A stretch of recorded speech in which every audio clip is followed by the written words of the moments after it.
નમસ્કાર દર્શક મિત્રો, હું હર્ષુ પરમાર સહયોગ દ્વારા પ્રસ્તુત ન્યૂઝ 20 ગુજરાતીમાં આપ સૌ દર્શક મિત્રોનું હાર્દિક સ્વાગત કરું છું। જોઈએ આજના મુખ્ય સમાચારો। જૂનાગઢ મહાનગરપાલિકા દ્વારા સ્થાયી સમિતિની બેઠક મળી। કમિશનર દ્વારા વર્ષ 2025-26ના બજેટમાં સુધારા વધારા કરાયા। સુધારા વધારા સાથેનું બજેટ સ્થાયી સમિતિમાં મંજૂર કરાયું। નવી યોજનાઓ અને નવા વિકાસના કામોને વિકાસની દિશામાં લઈ જવાનું બજેટ સ્થાયી સમિતિમાં મંજૂર કરાયું। જૂનાગઢ મહાનગરપાલિકાના કમિશનર દ્વારા 2025-26નું અંદાજપત્ર વાળું બજેટ રજૂ કરવામાં આવ્યું હતું અને સ્થાયી સમિતિને સુપ્રત કરાયું હતું। ત્યારે સ્થાયી સમિતિની એક બેઠકમાં સુધારા વધારા સાથે રજૂ કરાયું હતું, જેમાં કમિશનર દ્વારા જે વેરા વધારાનો સૂચના કરવામાં આવી છે તેમાં ફેરફાર કરી બજેટ રજૂ કરવામાં આવ્યું હતું। બજેટ આગામી જનરલ બોર્ડમાં રજૂ કરવામાં આવશે તેમ સ્થાયી સમિતિના ચેરમેન પલ્લવીબેન ઠાકરે જણાવ્યું હતું। મહાનગરપાલિકાના કમિશનર દ્વારા ₹40.68 કરોડના વધારા સુધારા કરીને 1457.77 કરોડનું સ્થાયી સમિતિ દ્વારા વર્ષ 2025-26નું અંદાજપત્ર બજેટ રજૂ કરવામાં આવ્યું હતું, જેમાં સ્થાયી સમિતિના ચેરમેન દ્વારા રજૂ કરવામાં આવેલું બજેટ શહેરના સર્વાંગી વિકાસ માટે જનરલ બોર્ડમાં રજૂ કરવામાં આવશે તેમ મીડિયાની સમક્ષ તેમને જણાવવામાં આવ્યું હતું। સ્થાયી સમિતિ દ્વારા 2025-26ના બજેટમાં અગાઉના બજેટમાં રજૂ થયેલા ઘણા નિર્ણયો ફરીથી આ બજેટમાં સમાવેશ કરવામાં આવ્યો છે। ત્યારે મહાનગરપાલિકાને નવનિયુક્ત બોડી દ્વારા વર્ષ 2025-26ના બજેટમાં શું કરશે તે બજેટના ચિતાર ઉપર ધ્યાન રાખવામાં આવશે। સિલક સાથે 1457.77 કરોડ વર્ષ દરમિયાન રેવન્યુ ખર્ચ 309.76 કરોડ, કેપિટલ ખર્ચ 1145.57 કરોડ અને ખર્ચનો કુલ અંદાજ છે એ 1455.33 કરોડ, જેથી વર્ષાંતે પુરાંત સિલક છે એ 2.44 કરોડ। આમ સને 2025-26ના કમિશનર શ્રી દ્વારા સૂચવાયેલા કુલ બજેટ 1482.17 કરોડના બજેટની સામે અમારી ટીમ દ્વારા તૈયાર કરવામાં આવેલ કુલ બજેટ ₹1457.77 કરોડનું આ કુલ બજેટ રહેશે। હું આ નવું બજેટ આપ સૌ સમક્ષ રજૂ કરતા હર્ષ અને ગર્વની લાગણી અનુભવું છું। નવું બજેટ તૈયાર કરતા શહેરીજનોને સહજ સુવિધાઓ સુપ્રાપ્ય રહે, લોક પ્રશ્નોનું સ્તવરે નિવારણ થાય, આધુનિકતા અને નવા આયોજનોના સમન્વય થકી મહિલાઓને પ્રાધાન્ય આપી શકાય, વિકાસની નવી દિશાઓ ખુલે તેવા ઉદ્દેશ્યથી આ બજેટ તૈયાર કરવાનો અમે પ્રયત્ન કર્યો છે। આ બજેટમાં અમે ન્યૂનતમ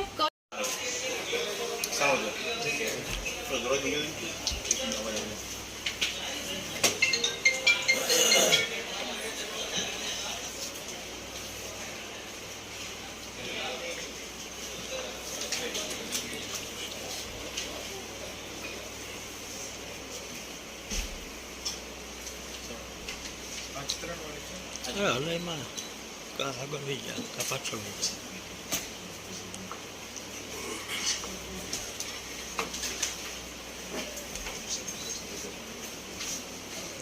આજની મિટિંગમાં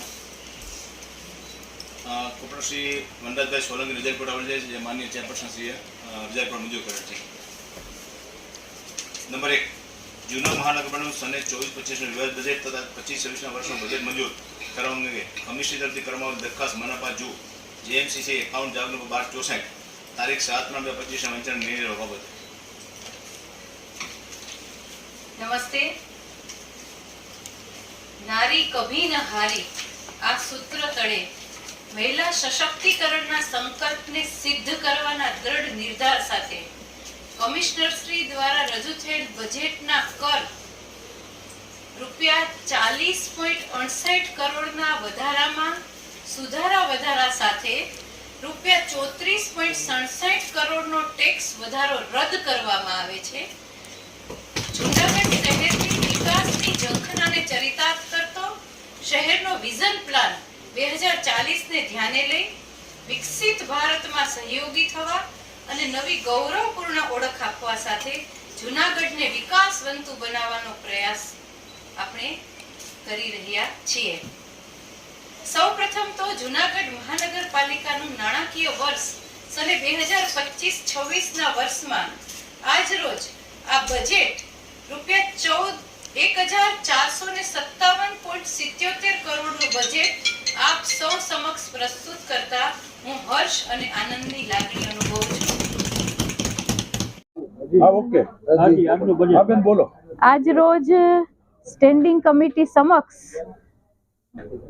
નારી કભી ન હારી આ સૂત્ર તળે મહિલા સશક્તિકરણના સંકલ્પને સિદ્ધ કરવાના દ્રઢ નિર્ધાર સાથે જ્યારે પાર્ટીએ મને એક મહિલાને કે જે હું ઘરનું બજેટ સંભાળતી હતી અને હવે આ જુનાગઢ મહાનગરનું બજેટ છે એ બજેટ હું આજે આ સ્ટેન્ડિંગ સમિતિ સમક્ષ રજૂ કરીને મંજૂર કર્યું ત્યારે કમિશનર શ્રી દ્વારા જે બજેટ અમને આપવામાં આવ્યું હતું, જે અમને અંદાજપત્ર આપવામાં આવ્યું હતું એમાં 40.68 કરોડનો વધારો હતો.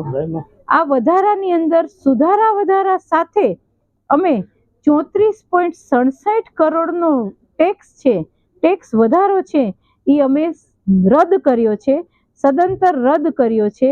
એટલે અમે આ ટેક્સની અંદર બિલકુલ વધારો કરતા નથી અને જુનાગઢ શહેરની વિકાસની ઝંખનાને ચરિતાર્થ કરતો શહેરનો વિઝન પ્લાન 2024ને ધ્યાને લઈ અને વિકસિત ભારતમાં સહયોગી થવા અને નવી ગૌરવપૂર્ણ ઓળખ આપવા સાથે અને આ જુનાગઢને વિકાસવંતું કરવા માટેનો અમારો પ્રયાસ છે અને સૌના સાથ, સૌના વિકાસ, સૌના વિશ્વાસ અને સૌના પ્રયાસથી આ જુનાગઢને એક સુંદર રળિયામણું જુનાગઢ અને બધી રીતે 2040 સુધીમાં આપણે એક વિકસિત જુનાગઢની કલ્પના લઈને ચાલી રહ્યા છીએ.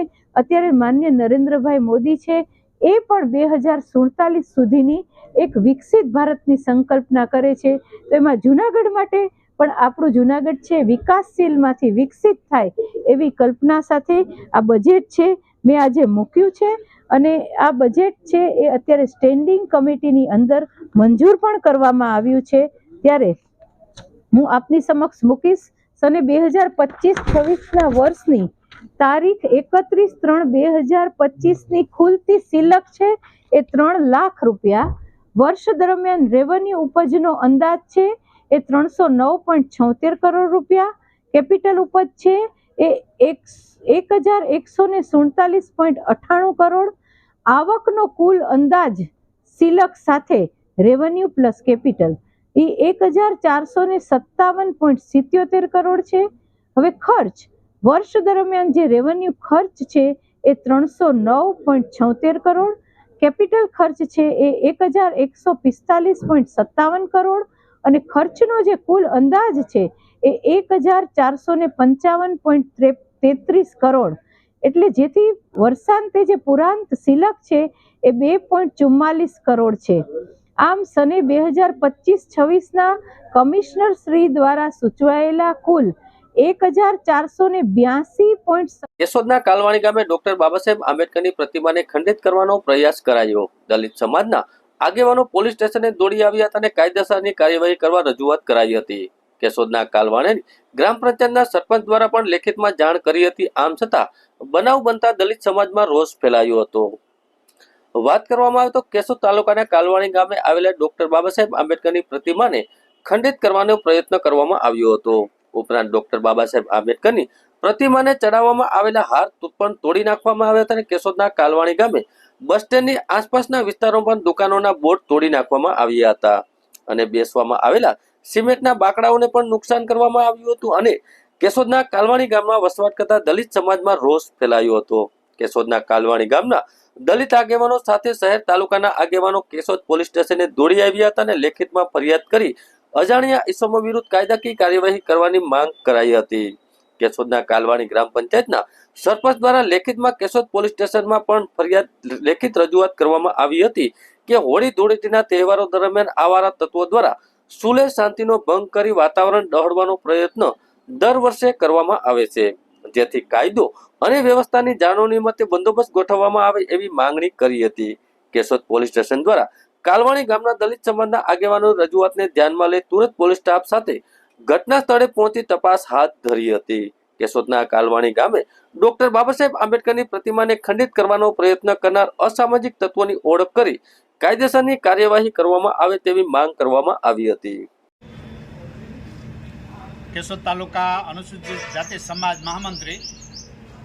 આજરોજ અમે કેશોદ પોલીસ સ્ટેશને કાલવાણી ગામે જે ડૉક્ટર બાબા સાહેબ આંબેડકરની પ્રતિમાને ખંડિત કરવાની ઘટના ઘટી છે એ અનુસંધાને આવ્યા છીએ અને પીઆઈ સાહેબને એફઆઈઆર માટે અરજી આપેલી છે અને સાથે સાથે કાલવાણી ગામના લગભગ 10 થી 12 લોકો પણ છે. લગભગ દર વર્ષે કાલવાણી ગામમાં આ પ્રકારની અસામાજિક પ્રવૃત્તિઓ થાય છે અને એના અનુસંધાને ગત 12 તારીખે અહીંયા પીએસઓને અરજી સરપંચ દ્વારા આપવામાં આવેલી કે ભાઈ અમને પોલીસ બંદોબસ્ત આપવામાં આવે, કારણ કે હોળીના તહેવારમાં આવી અપ્રિય ઘટના બનવાની શક્યતા છે. છતાં પણ કેશોદ પોલીસ ચોકી તરફથી ખાસ કોઈ બંદોબસ્ત ન હોવાને કારણે અસામાજિક તત્વોએ ગત હોળીની રાત્રે 2 થી 3ની વચ્ચે ડૉક્ટર બાબા સાહેબ આંબેડકરના સ્ટેચ્યુને ખંડિત કરવાનો પ્રયત્ન કર્યો છે અને બાબા સાહેબને જે ફૂલહાર ચડાવેલ હતા એ તોડીને ફેંકી દેવાનો પ્રયત્ન કર્યો છે. ગામના બસ સ્ટેન્ડને આવેલ બાકડાને તોડી નાખવાનો પ્રયત્ન કર્યો છે અને ગામમાં આવેલી દુકાનોના બોર્ડ પણ ઉતારી લીધેલા છે. ગામના જાહેર રસ્તાઓમાં વચ્ચે પથ્થર મૂકી આડસ કરવાનો પ્રયત્ન કરેલું છે. આવું અવારનવાર બને છે. આવી ઘટના ફરીથી ન બને એ માટે કેશોદ પોલીસ સ્ટેશને અમે બધા કેશોદ તાલુકા અનુસૂચિત જાતિ સમાજના પ્રમુખ સહિત અમે કાલવાણી ગામના લોકો સાથે આવ્યા છીએ. હવેથી આ પ્રકારની કોઈ ઘટના ન બને અને દાખલારૂપ કેશોદ તાલુકા માટે દાખલારૂપ બને એવા પગલાં લેવા માટે અમે સાહેબશ્રીને વિનંતી કરી છે. કેટલા લોકો હતા અને કોના દ્વારા કરવામાં? હવે અજાણ્યા લોકોએ આ અસામાજિક પ્રવૃત્તિ કરી છે. પથ્થરમારોની ઘટના કરેલી હોય એવું લાગે છે. સીસીટીવી કેમેરા ચેક કરવામાં આવે તો ગુનેગાર પકડાઈ જવાની પૂરેપૂરી શક્યતા છે. જૂનાગઢ મહાનગરપાલિકાનું 2025-26નું બજેટ રજૂ થવાનું તે અંતર્ગત કોર્પોરેટરો, આગેવાનો, પ્રબુદ્ધ નાગરિકો સાથે સર્કિટ હાઉસ ખાતે સંવાદથી સૂચનો લેવામાં આવ્યા. વાત કરવામાં આવે તો જૂનાગઢ મહાનગરપાલિકાનું 2025-26નું બજેટ રજૂ થવાનું છે, જે અંતર્ગત કોર્પોરેટરો, આગેવાનો, પ્રબુદ્ધ નાગરિકો સાથે સંવાદ કરી સૂચનો સર્કિટ હાઉસ ખાતે લેવામાં આવ્યા હતા. બજેટ કમિશનરે સ્ટેન્ડિંગ કમિટીના ચેરમેનને રજૂઆત કર્યા બાદ સત્તાધીશો સર્કિટ હાઉસ ખાતે મીટિંગમાં હાજરી લઈને સૂચનો લેવામાં આવ્યા હતા.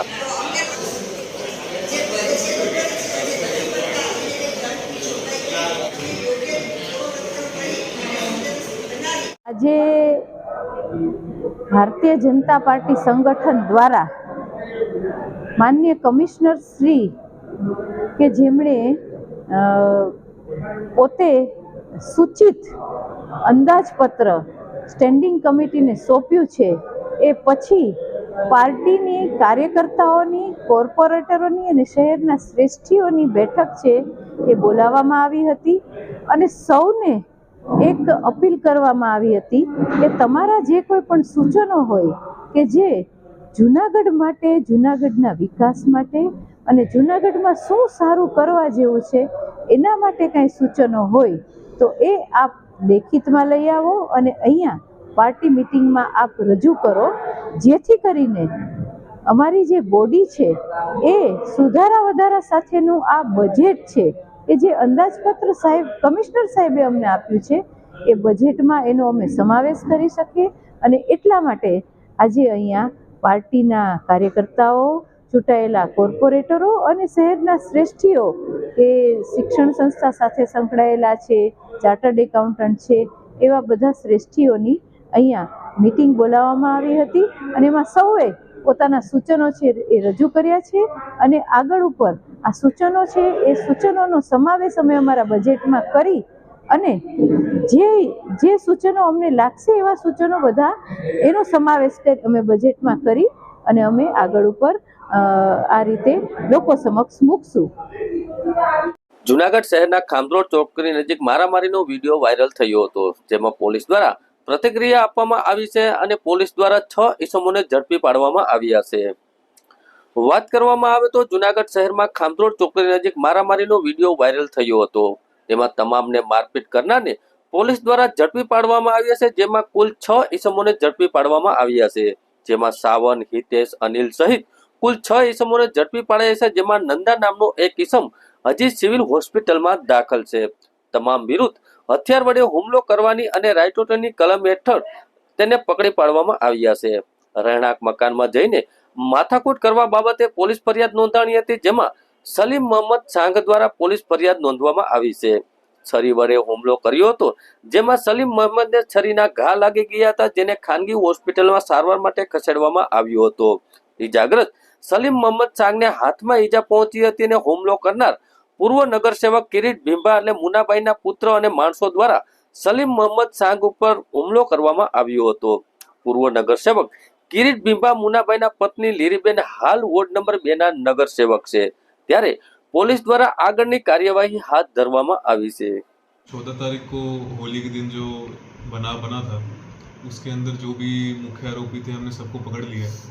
ये केस कुछ इस तरह था कि 2 लड़के वसीम और सलीम, किरीट बिंबा जो है उनके जो 66 के पे काम चलता है, उनके जो ड्राइवर हैं अनिल और साथ में उनके एक नंदा मौजूद थे वहाँ पे, और उनका कहना है कि ये वसीम और सलीम उनको आके चिढ़ा रहे थे. तो दिन में अराउंड 3 बजे ये दोनों जाते हैं, साथ में जयेश को फ़ोन करते हैं, तीनों जाते हैं वहाँ पे इनके घर वसीम के, इनको धमकाने के लिए कि आप आगे से ऐसा ना करें. वसीम उनको वहाँ नहीं मिला तो उन्होंने उनके परिवार के साथ मारपीट वगैरह की, गाली गलौज की. वहाँ से जब उनका परिवार फिर पुलिस स्टेशन आता है कंप्लेंट लिखवाने के लिए, तो जब ये हो रहा था इतने में जो ये उसको फ़ोन करते हैं किरीट बिंबा को, और किरीट बिंबा ने कहता है कि तुम मेरे ऑफिस चले जाओ जहाँ पे मेरा लड़का सावन है, उससे मिल लो कि यहाँ लड़ाई की ज़रूरत नहीं है, इनका ऐसा कहना है.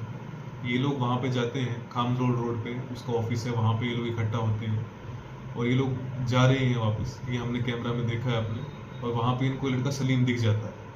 तो इसको उतर के सावन और नंदा ने उसको वहाँ पे चाकू मार दिया, उसके हाथ में चाकू मारा. और ये और भी कर सकते थे, पर हमने वहाँ पहले से पेट्रोलिंग रख दी थी, तो विदिन 5 सेकेंड ही पीछे से पुलिस की हमारी कार आ रही थी, उसको देख के सिर्फ हाथ पे ही उसको चाकू लगा और ये वहाँ से फिर भाग गए. इनको हमने विदिन एक दिन में ही पकड़ लिया है सबको. नंदा हॉस्पिटल में है और बाकी जो 6 आरोपी हैं उनको हमने गिरफ्तार कर लिया और अभी ये सिचुएशन अंडर कंट्रोल है. आरोपी जो पकड़े गए हैं उसमें से जो मुख्य आरोपी है उसका नाम सावन है, जो कि किरीट बिंबा का लड़का है. उसके साथ में नंदा है जो अभी हॉस्पिटल के अंदर है.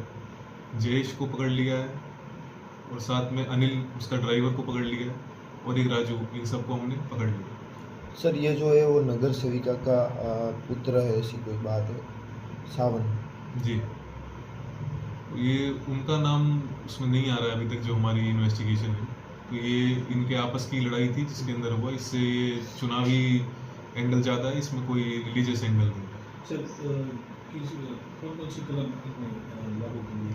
इसमें हमने मुख्य BNS की 118(2) के तहत किया है, जिसमें किसी डेंजरस वेपन से किसी पे अटैक किया जाता है, और राइटिंग का भी हमने इसमें सेक्शन ऐड किया.